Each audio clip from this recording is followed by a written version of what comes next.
Yep. Hello, folks. Andrew Mark Rowe here, and this afternoon we're going to do another one of our Flip the Script interviews. Last time we had Reed, and this time we have Peter Shea. Hello, everybody. Perfect. So why don't we jump right in, and why don't you introduce yourself, Peter? I'm Peter Shea. I'm a coworker of Andrew's. I've known Andrew, I guess, for about 8 years now, and I'm fortunate to have a chance to have read the book. Really enjoyed it, and like I say, I'm happy to chat with you about it. Thanks, Peter. Really appreciate you coming down and doing this for me. So, how do we know each other? Well, we worked together at a previous law firm. We would have been there for, I'm guessing, maybe 3 or 4 years together. Does that sound about right? Yeah. So I would have met you there, and then I guess we weren't in contact for a few years, and we're back in contact now at our new legal shop there at Intact Insurance. So yeah, I would have known you for about that long.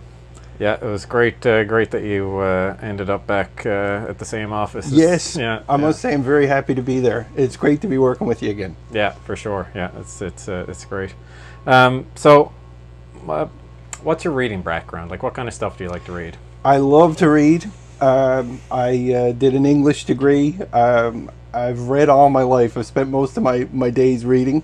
It's my favorite pastime, and I've sort of read everything. Like I don't have sort of a particular genre or anything like that. Growing up, I would have read all sorts of things. Tolkien, Stephen King. I would have read all his books. I read science fiction, Isaac Asimov. I would have read fantasy, Stephen Donaldson. I was mentioned to you the Thomas Covenant trilogy.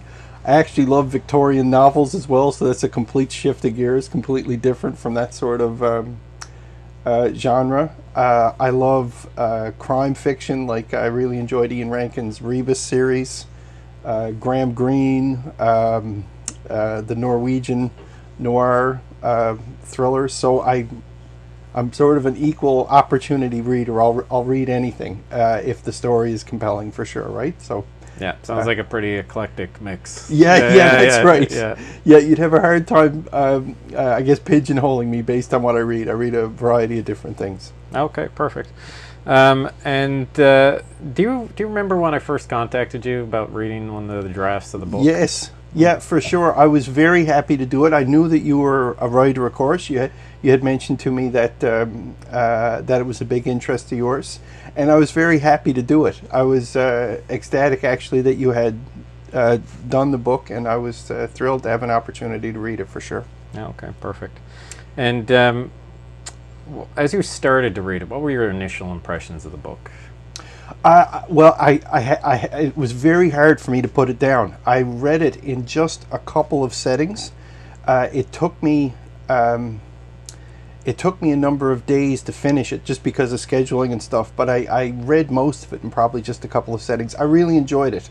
I found it varied, great pacing, and it sort of set the foundation for me. Like, I remember reading it thinking you could write this series for the rest of your life if you wanted, right? It seemed to set a great it seemed to set a great foundation for like a series. You sort of set up this world and these characters that you could continue to grow and develop throughout other books and those sorts of things. So I really enjoyed it. Okay. So did you find that it did your impressions of the book change? Like, did you have like one idea of like what it was like at the beginning, and then it kind of changed, or was it more of you were just kind of got sucked in and that was it? I think I just kind of got sucked in and that was it. I guess from my reading background, I'm happy to read any sort of genre, and what I like is a great, compelling story, and I certainly found the story in the Yoga of Strength compelling, and I went through it. It did certainly take some twists and turns. It may start off, you might think that it's a typical sort of swashbuckling story, like a young knight, his father, is in a position of power and all that sort of things. But then you add some different aspects to it as the story continues. So it certainly changed throughout and kept you guessing as well. Oh, cool. For sure. I'm glad you thought so. That's cool. So you said the pacing was good. What do you think of the plot itself? I really liked it. The growth story in it is very compelling to me. Like the the character Andrew, of course, the title character, he undergoes sort of a transformation throughout the whole story. So I found that compelling, and I guess the context that you put him in to allow him to show this growth too was great as well, like the story development. So you had a very good plots around, I guess I'll call it, for his character development, and I really enjoyed that. Okay, good. And what about the other characters? Like, what did you think of them? They were varied. You had you had a great cast of characters there.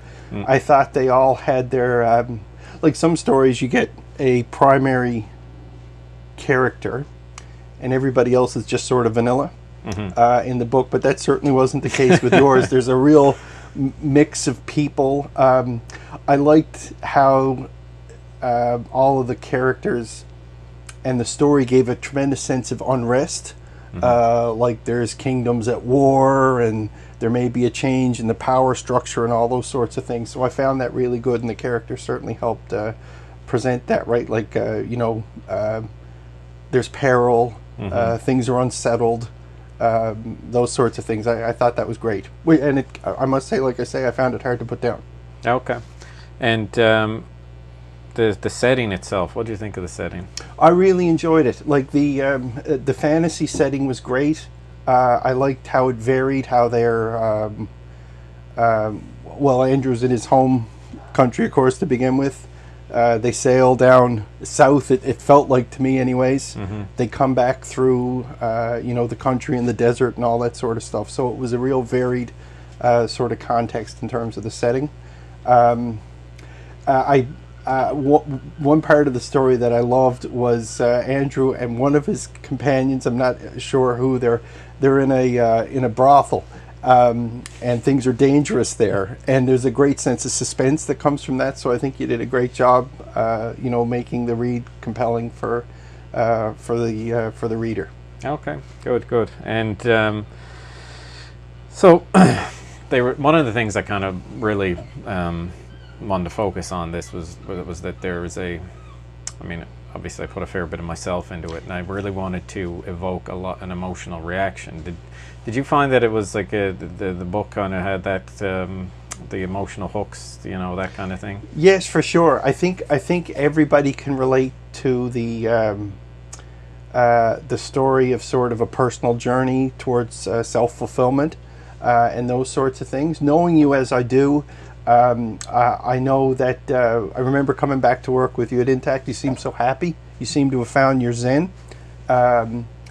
which was great. And I can sort of see that in how the character in the Yoga Strength finds his strength as well, right through the story. So there was kind of that parallel there for me, I suppose, knowing you like I do, which was interesting. And also the story on its own is compelling also, just from the growth that the character undergoes. Yeah, okay.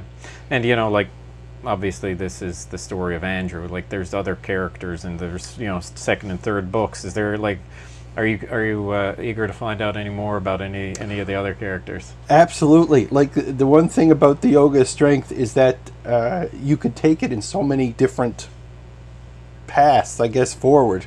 Like your second book could be about any number of things, and you could continue on for there. So I'm definitely curious and interested to see what form the second book takes. Absolutely. Okay, about 16 chapters into it, so there you go. It's starting to take shape. Yeah, for sure, absolutely. Yeah. So, was there anything? Okay, you said you read a bunch of different books, and I'm just wondering, is there anything about this book that kind of stuck out in your mind as something unique or something different? Well, for sure. I guess there are some things like you've created a very unique sort of world, I suppose, that comes from a variety of different backgrounds. You've sort of created a unique world with a bunch of different influences, which I found compelling, and I guess it's a unique world as well. So that would be something that would have stood out. Also, I guess it's not very often I have the pleasure of reading a book somebody I know. I actually can't think of another novel I've read where I would know the author like I know you, right? So that's a very interesting experience as well, like writing, reading something that one of your friends, somebody you know, has written. Certainly, so that would have made it unique, and also I thought the world that you created there was unique as well. Fair. Cool. Thanks. So, what would you say? Obviously, we're about 4 days left in the pre-order campaign now. So, I'm wondering, what would you say to somebody thinking about picking the book up, is kind of on the fence? For sure. Yeah. What would you say to them? Well, like I mentioned, I've got a varied reading background. If you like a good tale that'll keep you engaged, it's a great story for that. It's a great book for that. Also, if you enjoy series, this is a great foundation for a series. So if you're a person that likes reading sets, novels that flow together and stuff, it'd be a great book to pick up, absolutely. Both for the series part and standalone, it's a great read as well. Even if there wasn't like a couple of other books coming in the trilogy, it's still an excellent read. And I bet a lot of people you've spoken to have said that they sat down and they burned through it. So it's a compelling read for sure. Cool. Thanks. I appreciate that, man. Yeah. So I think that's pretty much all the questions I have for you, Peter. Thanks Great. again for answering all of them and taking the time. Delighted to do it. My pleasure. Yeah, awesome. And like I said, the pre-order campaign is still ongoing. We've got until Friday at midnight. I'm not sure if that's Pacific Standard Time or where they're or Eastern or wherever it is. It's not in Newfoundland, but regardless, Friday by the end of the day is the last day you can get pre-orders in. And the more pre-orders I get, the more publishing options I have. This is a trilogy, and I'm really trying to find the right publisher for the job. And the more pre-orders I get, the better chances of that occurring. So if you do pre-order, thank you so much in advance. If you have already pre-ordered, thank you. And this has been quite the journey, and looking to see where it takes us next. So thank you. Sounds great. Thanks. All right.